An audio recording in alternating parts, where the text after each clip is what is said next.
What's up, coffee blurs and nerds? I've got TaTeona Hughes with me today, and we are doing some French press experimentation. We're doing one version, classic OG way. Just brew it up for 4 minutes, nothing fancy. Then we're also using the coffee bro extraordinaire James Hoffman technique, where essentially you brew it up for 4 minutes, give it a stir, scoop off those grounds that are sitting on top, let it sit for about 5 more minutes. Is it really worth the time? Let's find out. But while we sit and wait, we also talk a little bit about the Black woman experience in customer service and the expectations put on us to change. It's a topic that we're going to delve a lot further into on Friday, February 12th, during Not Caffeinated Enough's first live virtual coffee roundtable, where we're going to sip on some coffees from Black-owned businesses, check out the site to support them, and join us in the conversation. TaTeona, myself, and a few other folks will be there to discuss the subject in more detail. But first, I hope that you enjoy this special episode. Where's my coffee? Cheers. We're here. Hello. We're here. Hello. Oof. I was trying to figure out how to blur my background, and I found like a janky way to do it. It's not looking good. I'm actually kind of liking it. Like the bed background. I'm actually kind of liking this. Yeah. Okay, that is literally what's behind me, except right now it's just a mess. I took a picture of it while it was clean. That's popping. So this is what I got. I have this guy. Okay. And I got the gooseneck from Fellow that we got. Oh, okay, for sure. I'm gonna use this French press, dark roast. Okay. It's like a New Orleans locally roasted product. I'm gonna be using this Boom Boona from Brandy since I got so much of it. So we're gonna be doing one version that, like, I don't know, I'm just gonna call it the plain version, and then the James Hoffman technique. It seems a little extra to me. I don't think you need to do all that, but I wonder if he's extracting more to get, well, of course to get more flavor, but I'm wondering what benefit that has. And if I'm like brewing too fast. My thinking is it's like, there's no way we're doing it or you're doing it wrong by doing 4 or 5 minutes. But maybe he does extract more flavor. I'm of the mind that, like, you can't really brew coffee the wrong way. A majority of it is opinion. I mean, I feel like I brew the best coffee, right? But we all feel like we brew the best coffee. But I'm like, I do it better because I use 28 grams and I brew it for 5 minutes, and this is the adequate tasting, right? Like, I just feel like, or this is the adequate brew time that extracts the most flavor. But then I have other people that's like, oh, you should like use this ratio and it works completely better. I'm like, oh, okay. You know, so I honestly never know. If they feel like this tastes good, I'm going to try that.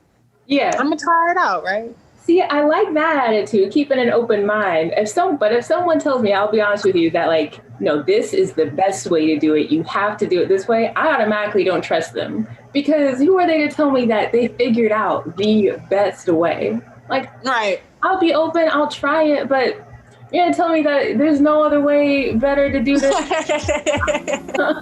There's 100 other people that have a different opinion. Then there's no way to be the right one. Like, yeah. Exactly. You probably do better. I'm pretty basic girl brew over here. Like, there's no scale. There's just me, this scoop, and French press. I mean, I was in love with that Akaya scale though while I was here. No. That I had to send that back.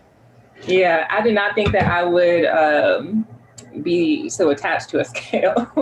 I know, right? And I think it's because I like use it all the time at work. I'm like, yeah, okay, I know exactly what I'm doing.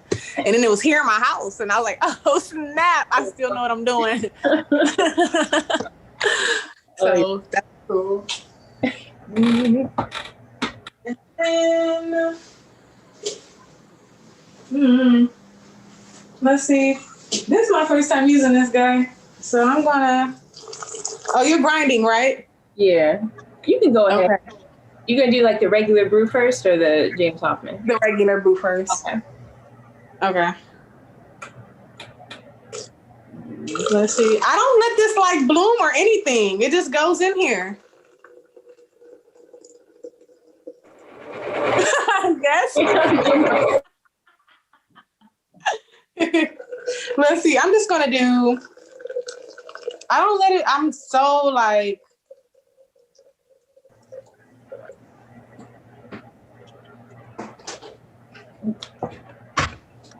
I feel like the next one that I get is probably going to be glass. There are measurements. Okay.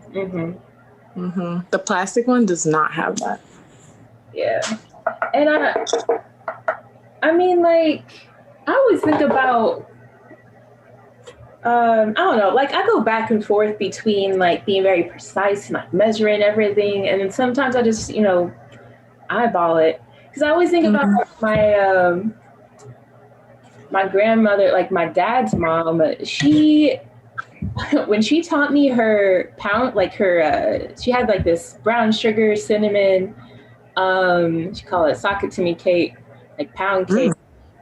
So good. When she taught me that recipe though, she didn't have anything written down. She didn't even know, like, she had measurements, nothing. She would just like take a handful of flour, take a scoop of this, and it turned out perfect every time. So like, you don't need measure. Like, I mean, some people need it because they don't have any other way to, to. Have you seen that meme that's like, I like season my things until like the whispers of my ancestors say stop? Yeah. So that's why I'm kind of like, I mean, this looks right. This looks great, actually. So this does look really good, though. Brew show the glow of the glory, baby. Telltales of who built all the stories, baby. Yeah, it's a lot of y'all. Poured your creamy sugar, now your dreams cloudy, y'all. Yeah. Tell the story of all the orphans getting hurried out the orphanage. Yeah. Okay, no, it's not bad. The cherry notes. I feel like I'm getting a lot of body. I'm assuming because of the way that it's brewed. All right, let's do this. Ready? I'm ready. But first, a word from your sponsor. I don't have any sponsors, so I'm my own sponsor. I got merch, I got products for a limited time only, and any other time after that limited time has passed. You can buy a lot of stuff. So let me just show you what I got. As you can see, there are a plethora of items available per purchase, but a comfy classic sweatshirt. This happens to be my favorite color, but by we I mean me, have got a variety of t-shirt options.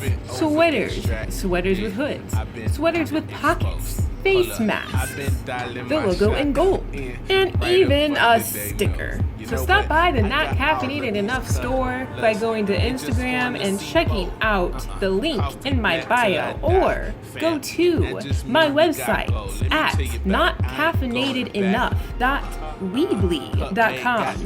That's Weebly, WEEBLY.com. Now back to the show. Okay, so we're gonna let this chill for 4 minutes.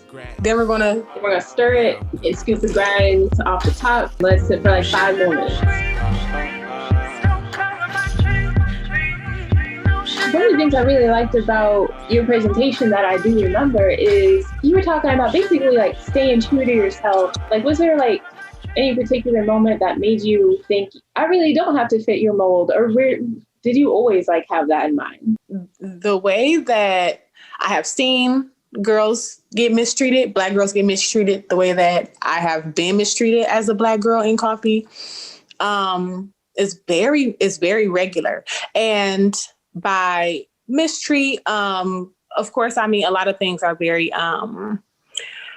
verbal most of the time. I've worked in places that have told me that I couldn't have my hair wrapped, like very, to me, regular things, but to other people was like, it doesn't fit our mold. It doesn't fit what we want you to look like. You can't wear a head wrap because this doesn't go with our uniform. I'm a crop top girl.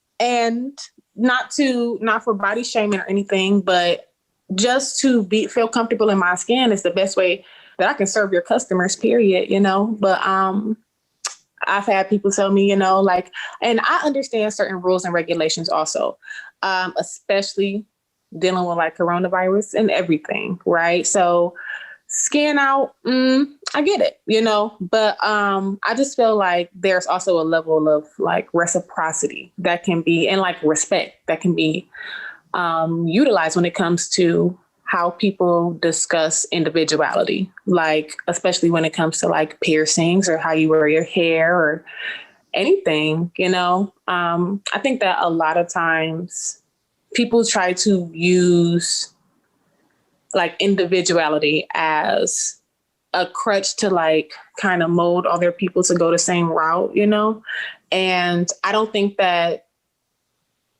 sells the coffee any less to like have us all be individuals or have us all look the same. Like that doesn't make a difference.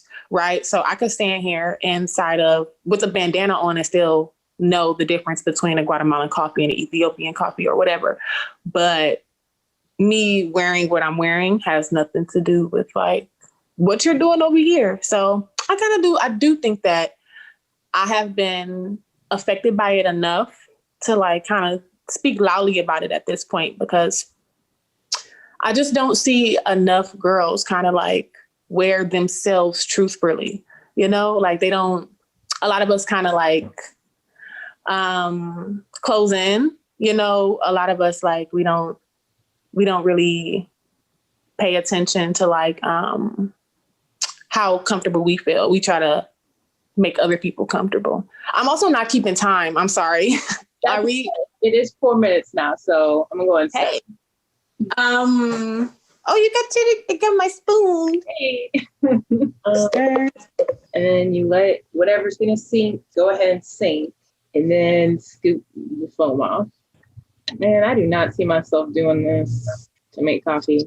Like, if it turns out stellar, then okay. But it's giving me cupping vibes. True that. I should have mentioned this, but his technique uses 2 spoons, like in cupping. Oh, yeah. I just knew I wasn't going to do that, so I didn't say. Yeah, this is definitely giving me cupping energy. And then we let it chill for 5 minutes, right? 5 minutes. He says like 5 to 8 minutes. We'll see.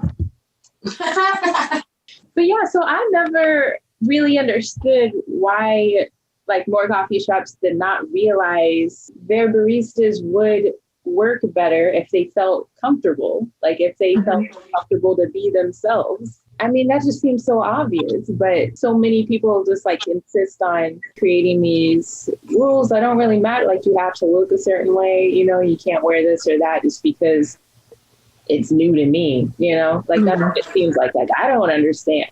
I've never worn a head wrap, so I'm going to say no. Like, I'm just going to decide that our customers won't like that. Yeah, it's really crazy. So I've always like kind of been aware on some level of, I feel like I have to act different. Black women, I believe, have a different, like a very specific type of like code switching that is unique, pretty unique to us. Like, a lot of people experience it, but it's a little bit different for Black women. And so, like my whole life I've been aware of that on some level. I'm still like trying to figure out how to manage that code switching thing. Yeah. It honestly, I'll try. Like, I'll go through my day, like being, for lack of better words, as nice as possible. Right.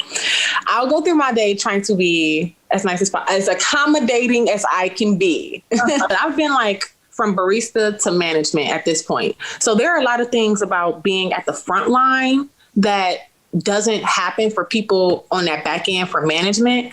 But just recently coming back to being a barista, I'm like, oh my gosh. And then it's just the state of the world today. And people just don't have a filter. They don't have understanding. They don't have knowledge. They don't care to have knowledge. And it's just like, so why do I keep trying to appease you people? I'm just going to tell y'all what's on my mind real quick so that you can just if it don't apply, let it fly, right? So today, one of my coworkers got her hair done, okay? And it was hecka cute. It was. And she already has very curly hair, very cute hair, right? And her hair, she has pretty big curls, right? But, okay, in Black girl world, we know that this is weave, okay? Okay. Nobody's going to say that. No one in their right mind is going to say that, right? This guy,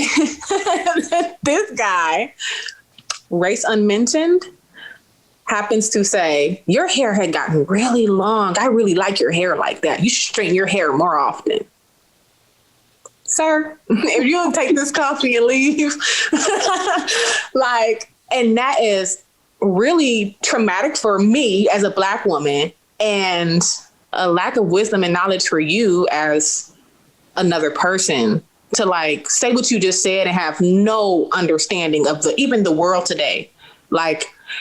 So those tiny ways are how people completely gloss over, you know what I'm saying? You're not going to say this to another person that's race is unmentioned. You're only going to say this to me because you've seen my curly hair before. It is a thing that ticks me. It gets me. One of my last barista jobs, a customer came up and said, I like your hair. It was a white dude. I'm like, okay. What was funny is that he had a friend with him who was a Black woman, and I got the impression that he felt more cool or confident in saying something about my hair because of this Black woman next to him. It was so confident, and he was such a bro. Obviously it was an innocent enough comment. All he said was, I like your hair. But just the way he said it, plus I was in a bad mood already. It's you know what? Don't talk to me. This is just it's normal hair. It's not doing anything. Mm-hmm. I just want my hair to be normalized, every time someone comments on my hair and it's just, to me, a normal state, it's it's a reminder that this hair is not normal to you. Yeah. But it's time. Are we pressing? We are pressing. Okay. It's looking cleaner. I feel like that body that I really like is not going to be there, but let's see. This is a little less cloudy. Yeah. Okay. Cheers. Yeah. Okay. You like it? I'm not mad at it. I'm not mad at it. It's pretty good. I guess I will say there's an aftertaste that I'm not the best fan about. Okay. Could be because this is a dark roast coffee. Maybe if it was a medium roast, lighter brew. Maybe if it was finer, it would be a little different. But I'm not mad at it. It's not an everyday type situation. It does taste a little cleaner. It tastes like it definitely extracted a little bit more, but not a lot more, I think, which kind of surprised me. Overall, this, just based on taste, it wins, but I would only do it if I was making coffee while, sitting with a friend and we're just chatting and I can be just allowed to forget about it. Mm-hmm. And so I'll just let it sit and chat oh, you know what, let's get some coffee and pour it. I wouldn't bother timing it. Mm-hmm.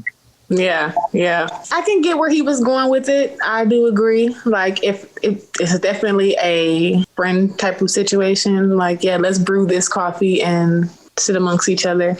Definitely cleaner, but I did kind of like that ready body of just a French press.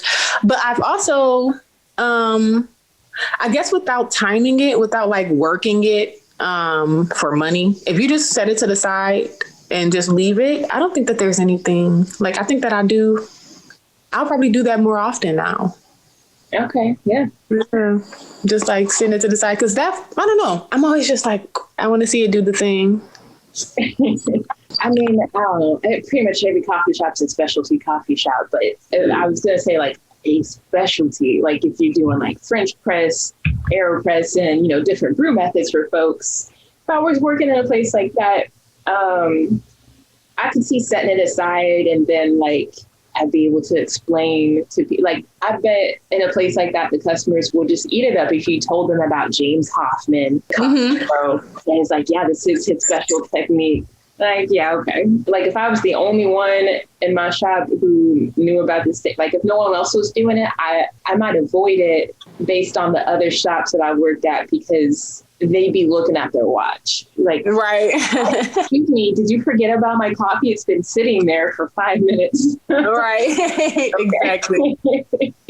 Exactly. Like I would much rather just get you a drip cup of coffee, and like if you want to sit down as friends and have this, then sure, yeah. But like I agree with the fact that sure, sit it to the side, it tastes delicious, but not even at a specialty coffee shop, yeah, because people are like in and out anyway. And unless you're really chatting it up, like unless you are really talking something, some hardcore, whatever, some hardcore just jazz, then it's like you're going to forget about that coffee. You might as well just have your coffee and drink it right now. Yeah. Like just get it cooked. That would be like a really special touch. Like if you were actually, you know, like on that level with a customer, they're like that friendly and you're just chatting. That would be kind of a nice touch. You just like, sitting there letting them through, extract all the flavors and whatnot. Like, okay. Yeah. But I feel like that's what makes pour overs fun too. Cause like pour overs have that same energy outside of watching it. Like I enjoy watching it as a barista, right? Like, oh wow, look at this coffee make,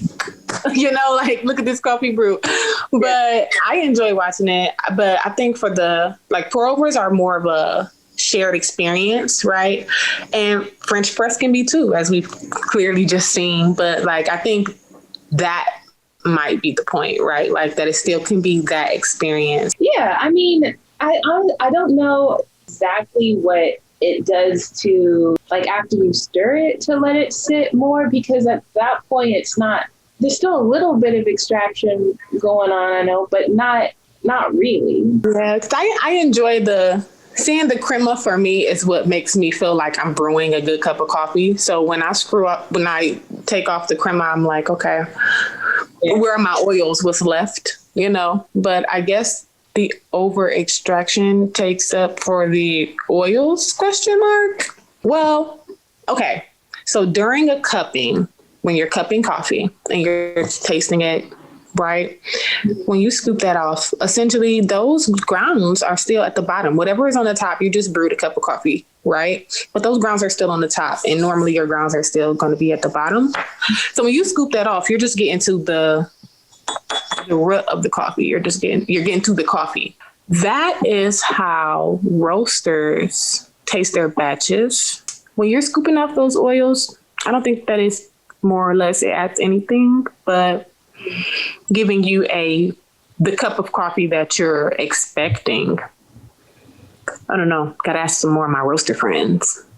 Yeah, okay, that's interesting. The cup of coffee you're expecting. I would not have thought to word it that way. That sounds like there's something to that. Because I know like the crema is the most bitter part. So when you scoop it off, like you're removing some bitterness. But I would have expected like, at least in a large portion, like a French press, that it wouldn't be enough to make that much of a difference because it's such a small portion of the coffee at that point. But I don't know, the way you put that, giving you the coffee you expected, that actually sounds like that is what it's doing.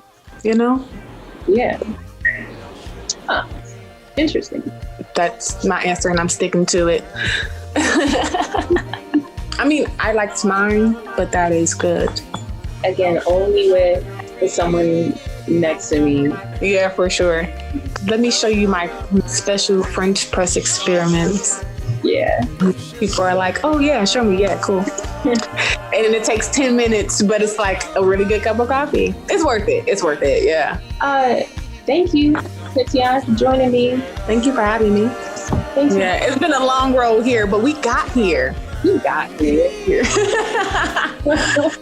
Thank you for having me. No, this was a great cup of coffee and also a great. I'm so happy to meet you, by the way. It's feel like we've known each other forever. Okay, cool.